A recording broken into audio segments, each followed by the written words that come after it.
Assalamualaikum warahmatullahi wabarakatuh.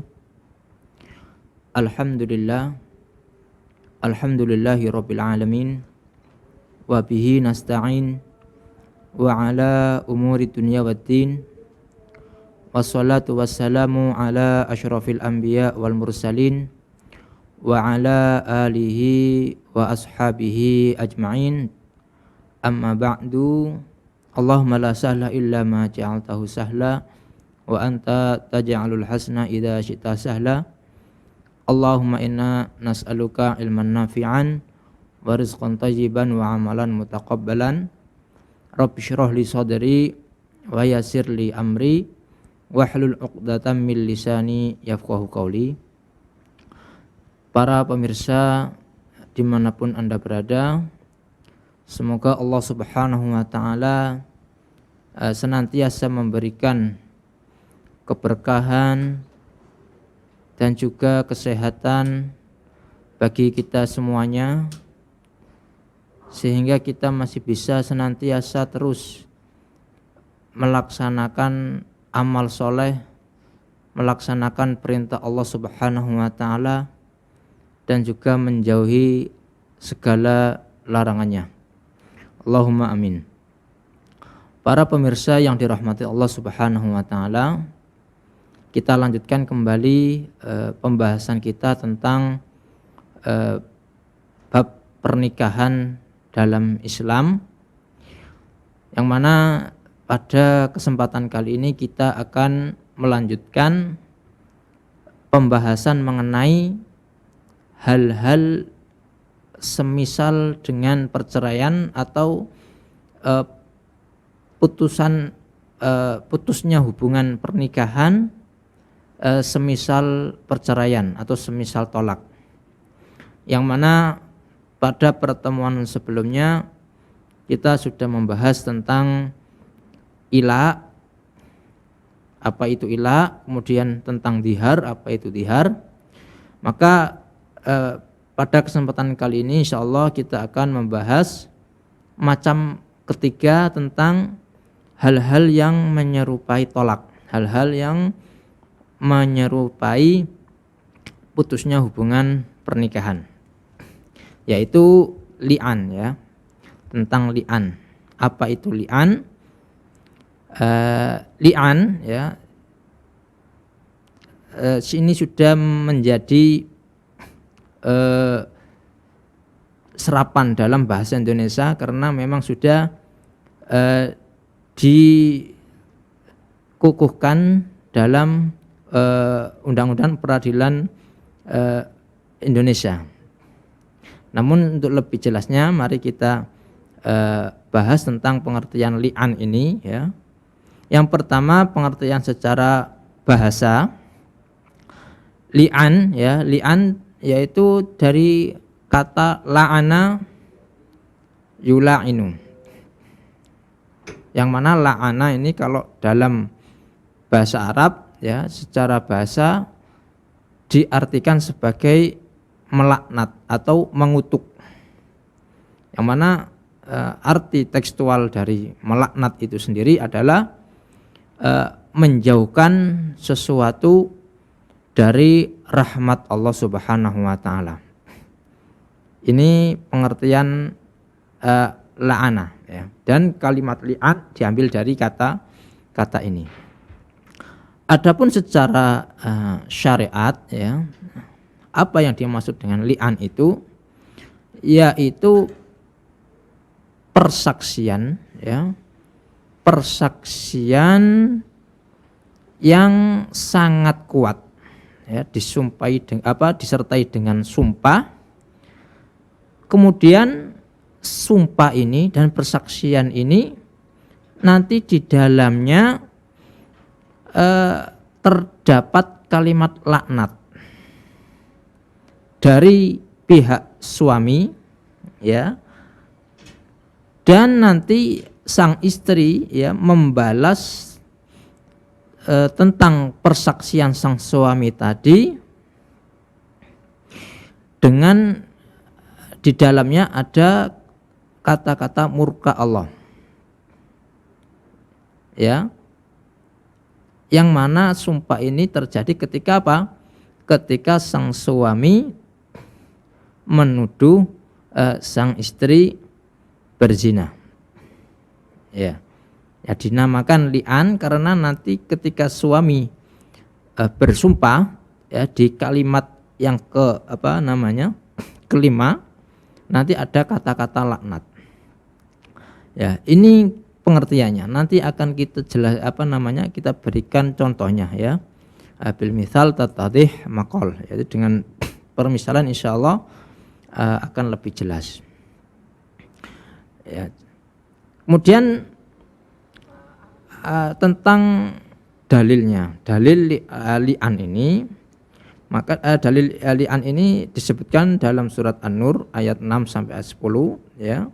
Bunyinya walladzina yarmuna azwajahum wa lam yakul lahum syuhada'u illa anfusuhum fasyahadatu ahadihim arba'u syahadatin billahi innahu laminas shadiqin ila akhir ayat. Ya, jadi tentang disyariatkannya li'an ini sudah termaktub dalam surat An-Nur ayat 6 sampai 10 ya, yang berbunyi walladzina yarmuna azwajahum, orang-orang yang menuduh istrinya berzina, walam yakul lahum syuhada, dan tidak memperoleh saksi, illa anfusuhum, kecuali dia sendiri ya, dia sendiri melihat istrinya berzina atau selingkuh, fasyahadatu ahadih, maka dia bersaksi arba'un syahadatim billah, 4 syahadat ya, syahadat dengan nama Allah, innahu laminas shadiqin, bahwasanya dia benar-benar jujur ya ketika bersumpah, tidak bohong. Wal khamis dan yang kelima, bahwasanya nanti laknat Allah atasnya apabila dia berdusta. Kemudian nanti dari pihak sang istri menolak ya, mengingkari sumpah dari sang suami tadi dengan mengucapkan 4 kali bahwasanya yang diucapkan suaminya ini tidak benar. Kemudian nanti yang kelima ditambahi bahwasanya murka Allah atas perempuan tersebut apabila yang dikatakan suaminya ini benar. Ini tentang dalilnya ya, silakan dibuka surat An-Nur ayat 6 sampai 10. Ya, adapun dari hadis ya, ini asbabun nuzulnya, asbab nuzul dari ayat ini disebutkan dari Sahal bin Sa'ad radhiyallahu an, bahwasanya salah seorang sahabat dari Ansor mendatangi Rasulullah SAW. Kemudian beliau berkata, ya Rasulullah, ara'aita rajulan wajada ma'imra'atihi rajulan ayaqtulahu am kaifa yaf'al. Ya Rasulullah, bagaimana apabila ada seseorang ya mendapati istrinya bersama dengan laki-laki lain? Apakah dia harus membunuhnya? Atau apa yang harus diperbuatnya? Maka Allah Subhanahu wa taala ya menurunkan kepada sahabat ini ayat-ayat li'an ini. Surat An-Nur ayat 6 sampai ayat 10. Ya. Kemudian sepasang suami istri ini melaksanakan li'an di masjid dan disaksikan oleh sahabat Sahal bin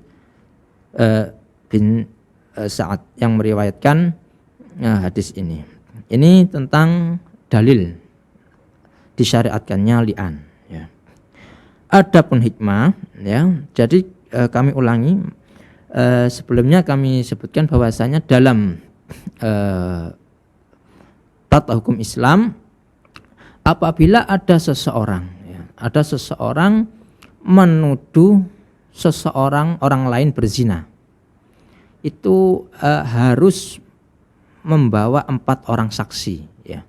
Jadi tidak main-main ya, ketika seseorang menuduh orang lain berzina, itu saksinya paling banyak di antara saksi-saksi yang lain ya, dalam urusan-urusan yang lain harus ada 4 orang saksi ya. Kalau tidak mampu maka orang yang menuduh orang lain berzina ini nanti dia yang dihukum, ya. Dihukum namanya had qadhaf, yaitu menuduh orang lain berzina. Nanti hukumannya dipukul, dijilid sampai 80 kali. Ini hukum asal, ya. Hukum asal apabila ada seseorang menuduh melihat orang lain berzina, ya. Tidak main-main, saksinya harus 4 orang.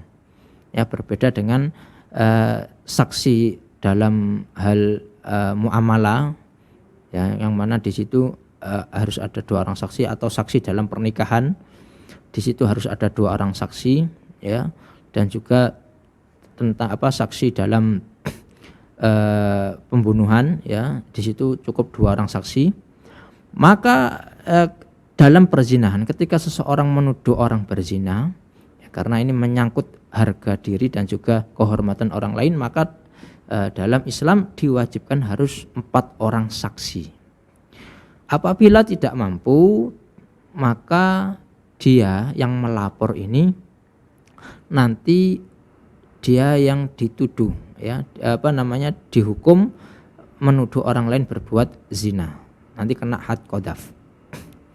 Nah, bagaimana apabila suami mendapati istrinya selingkuh, ya, atau berzina, naudzubillah min dzalik, maka apa yang harus dilakukan, ya? Kalau dia harus memanggil 4 orang saksi akan repot, ya. Repot baginya. Dan juga bisa dia mengumbar aib keluarganya, ya. Jadi kehormatannya menjadi tercoreng. Tapi kalau didiamkan saja, maka dia mendiamkan kemungkaran, ya. Maka apa yang harus dilakukan, ya? Bahkan dalam hadis yang kita sebutkan tadi, apabila seseorang sahabat yang mendapati istrinya dengan orang lain, beliau bertanya, apakah saya harus membunuh orang tadi atau istrinya tadi, apa yang harus dilakukan? Maka syariat li'an ini menjadi solusi, ya. Solusi bagi suami, ya, biar tidak kena had qadhaf tadi, ya.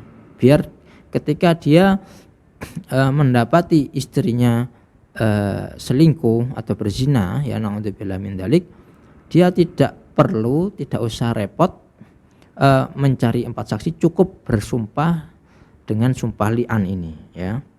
Dengan sumpah li'an ini, ya.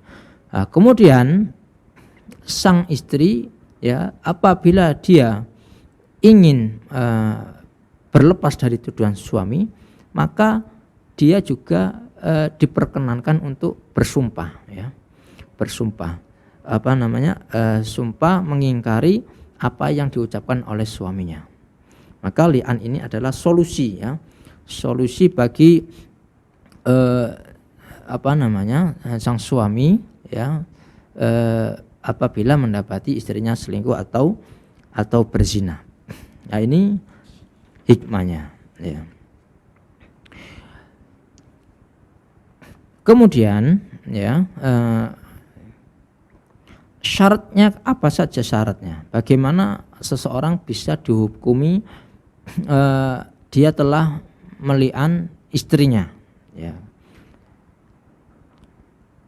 Yang pertama yaitu ayyakuna baina zaujaini mukallafaini, yaitu terjadi antara sepasang suami istri yang sudah berakal dan juga balik, ya.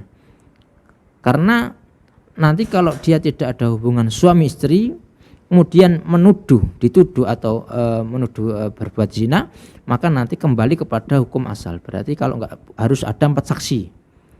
Kalau enggak ada 4 saksi, maka nanti dia dikenakan hukum had qadhaf, yaitu menuduh orang lain berbuat zina. Kemudian yang kedua yaitu ayyakdhifa ar-rajul imra'atahu bizina, yaitu sang suami, ya, menuduh istrinya berbuat zina. Ya. Misalkan bilang aku mendapatimu telah berzina atau kamu telah berzina, ya. Atau dia tidak mengakui anak yang sedang dikandung istrinya atau anak yang sudah dilahirkan oleh istrinya. Maka li'an ini untuk mengingkari nasab yang sudah dilahirkan oleh istrinya tadi. Kemudian yang ketiga, antukadzibal mar'atu ar-rajula fi qadfihi, yaitu sang istri mengingkari tuduhan suaminya, ya. Karena kalau dia tidak mengingkari, ya berarti dia mengakui dia telah berbuat zina, ya. Yang mana kalau dalam hukum Islam hukuman orang yang berzina nanti akan dirajam kalau dia sudah menikah. Ya. Tapi kalau dia mengingkari, ya maka sudah terlepas dari hukuman rajam, tapi terkena tadi hukuman li'an. Apa saja efek dari li'an nanti akan kita bahas. Kemudian syarat yang keempat, ayyatimma al-li'an bihukmi hakim, yaitu li'an ini terjadi ketika sudah ada putusan dari hakim atau putusan dari pengadilan, ya. Dan alhamdulillah di negara kita sudah diatur, ya, dalam kompilasi hukum Islam, ya, di situ disebutkan tentang tata cara atau masalah-masalah yang berkenaan dengan li'an. Kemudian bagaimana tata cara li'an, ya, karena syarat li'an tadi harus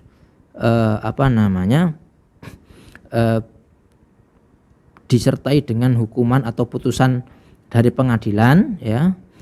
Maka apabila seorang suami menuduh istrinya tetapi tidak diangkat ke pengadilan atau tidak diperkarakan ke hakim, ke pengadilan, maka sang istri masih berstatus istri, ya, tidak kena efek dari li'an. Nanti akan kita bahas efek li'an apa saja, ya. Harus disertai dengan putusan pengadilan, ya. Bagaimana tata cara li'an? Baik, saya bacakan karena tadi syaratnya harus disertai dengan putusan pengadilan. Maka dalam pengadilan kita, ya, tata cara li'an saya bacakan, yaitu suami bersumpah 4 kali, ya, dengan kata tuduhan zina, ya, atau pengingkaran anak. Jadi contohnya mengatakan saya bersaksi demi Allah, ya, bahwasanya saya melihat kamu berzina atau kamu telah berzina, ya. Atau mengatakan saya bersumpah demi Allah ini bukan anak saya, ya. Berapa kali? 4 kali, ya. Jadi diulang sampai 4 kali. Saya bersumpah bahwasanya kamu telah berzina, saya telah melihat kamu berzina. 1 kali, kemudian diulang lagi, saya bersumpah saya telah melihat atau kamu telah berzina, ya, sampai 4 kali. Nanti yang kelima sang suami menambahi, ya, yaitu diikuti sumpah kelima dengan kata-kata laknat Allah atas dirinya apabila tuduhan atau pengingkaran tersebut dusta. Jadi yang kelima dia bersaksi dan saya bersaksi atau laknat Allah atas saya apabila tuduhan saya kepada istri saya itu dusta.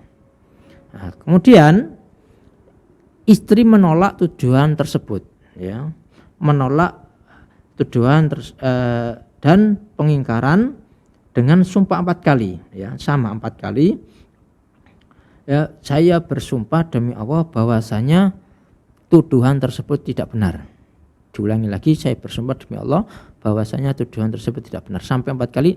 Baru nanti yang kelima dia menambahkan, dan murka Allah atas saya apabila tuduhan suami saya itu benar. Nah, ini tata cara li'an. Ya, kemudian di sini disebutkan bahwasanya tata cara pada huruf A dan B merupakan satu kesatuan yang tidak terpisahkan. Ya, jadi seumpama sang suami sudah bersumpah 4 kali, kemudian yang kelima disertakan laknat Allah, kemudian sang istri tidak mengucapkan pengingkaran, maka ini tidak disebut li'an. Jadi harus ada pengingkaran dari pihak istri, ya. Ini baru terjadi li'an, ya.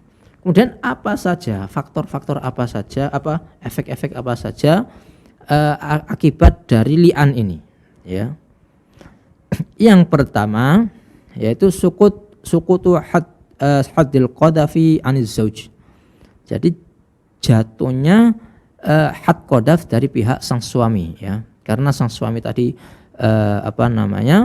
tidak bisa mendatangkan 4 orang saksi, maka meskipun dia hanya bersumpah dan sumpahnya ini juga sudah diingkari oleh istrinya, maka kalau dalam hukum Islam maka dia sudah terlepas, bebas dari hukuman had qadhaf apabila dia sudah melakukan li'an ini. Kemudian yang nomor 2, thubutul al-firqah bainaz zaujain, yaitu semenjak terjadi li'an, ya, di hadapan hakim ini, maka kedua sepasang suami istri ini sudah harus dipisah, ya. Dan tidak bisa rujuk, ya. Wa tahrimuha alaihi tahriman mu'abbadan, selama tidak bisa rujuk lagi, ya. Berbeda dengan tolak 1, 2 dan 3 masih bisa rujuk, ya, meskipun nanti antara tolak 1, 2 dan 3 ada perbedaan, tapi tetap bisa rujuk. Tapi kalau sudah li'an ini, ya, sudah benar-benar tidak bisa rujuk, ya. Kemudian apabila, ya, dengan li'an ini dia mengingkari nasab anak, ya, maka nanti nasab anaknya dialihkan ke ibunya, ya. Jadi bukan bin fulan tapi bin fulanah, ya, dinisbatkan kepada ibunya. Nah, dan kalau sudah nanti bapaknya tidak mengakui di hadapan hakim, maka nanti hukum-hukum yang lain, misalkan warisan dan lain sebagainya, maka sudah tidak dianggap, ya, sudah karena tidak ada nasab antara anak dan bapak, ya. Ini maka dengan li'an ini sudah tidak ada hubungan nasab dan tidak ada hukum-hukum misalkan hukum waris dan lain sebagainya dan hukum perwalian, ya. Jadi sudah tidak ada ikatan nasab antara suami dan anak yang diingkari oleh suaminya tadi. Kemudian, ya, apabila pihak istri mengingkari dengan lafaz li'an ini, maka dia sudah bebas dari had zina, ya. Karena kalau dia tidak mengucapkan pengingkaran, maka dia dianggap mengakui apa yang dituduhkan oleh suaminya, ya. Tapi kalau dia mengingkari dengan sumpah ini, maka dia sudah bebas dari hukuman had zina yang diterapkan dalam hukum Islam. Ya, ini efek dari li'an, apabila terjadi li'an antara sepasang suami dan istri. Ya, kita cukupkan sekian, ya, sebagai penutup. Ketika kita ada masalah, ya, masalah keluarga, masalah dengan istri atau masalah dengan suami, maka sebaiknya kita berkonsultasi kepada para ahli, para alim, para ustadz, ya, para kiai yang ahli di bidang ini, ya. Jangan sedikit-sedikit diumbar di media sosial, ya, karena sekarang begitu mudahnya media sosial terjadi masalah dalam keluarga langsung diupdate, ya, entah itu nanti lewat status WhatsApp, Facebook dan lain sebagainya, yang mana kadang ini bisa merembet, ya, kadang pihak yang suami dan istri, salah satu pihak keluarganya nggak terima sehingga merembet kemana-mana, ya. Kita belajar dari kisah Nabi Ismail dan juga kisah Nabi Ibrahim, ya, yang diriwayatkan dari Imam Bukhari, bahwasanya tatkala Nabi Ibrahim mengunjungi anaknya Nabi Ismail, ya, yang menerima kedatangannya Nabi Ibrahim, ya, Nabi Ibrahim ini tinggalnya tidak bersama dengan Nabi Ismail, ya, kemudian suatu ketika berkunjung ke rumahnya Nabi Ismail dan Nabi Ismail sedang tidak ada di rumah, yang menerima istrinya, ya. Kemudian istrinya nggak tahu kalau yang datang ini adalah mertuanya, ya. Dan tatkala ditanya bagaimana keadaannya, ya, semua permasalahan yang ada dalam keluarga diceritakan kepada Nabi Ibrahim, kepada mertuanya. Maka pesan Nabi Ibrahim kepada istrinya, nanti kalau suamimu datang, maka fal yughayyir atabata babihi, nanti hendaknya mengganti pintu rumahnya. Kemudian Nabi Ismail ketika pulang dari urusannya, kemudian diceritakan tadi ada seorang, ya, yang sudah tua datang, kemudian tanya-tanya tentang kita.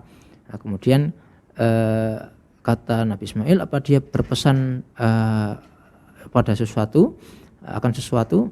Jawab istrinya, ya, dia berpesan kepada saya untuk mengganti palang pintu rumahnya. Kemudian kata Nabi Ismail, maksudnya di sini yaitu saya harus mengganti istri, yaitu menceraikan kamu, ya, kemudian mencari istri yang lain.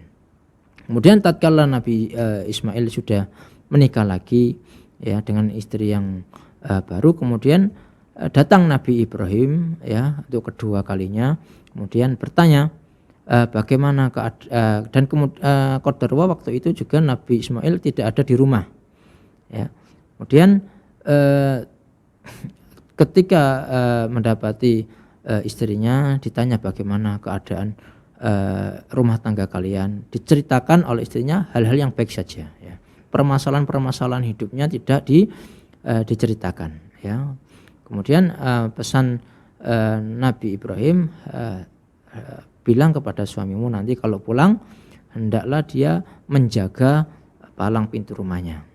Kemudian Nabi Ismail datang, kemudian istrinya cerita apa yang terjadi. Datang Nabi Ibrahim, kemudian bertanya tentang masalah rumahnya, ya, kemudian diceritakan pesannya kepada Nabi Ismail, yaitu untuk tidak mengganti palang pintu rumahnya atau menjaga palang pintu rumahnya. Maka Nabi Ismail mengatakan maksud dari pesan beliau yaitu untuk mempertahankan istri saya, mempertahankan kamu, ya. Ini bisa diambil pelajaran bahwasanya setiap masalah, ya, yang kita hadapi dalam berkeluarga, maka sebisa mungkin jangan sampai orang lain tahu, ya.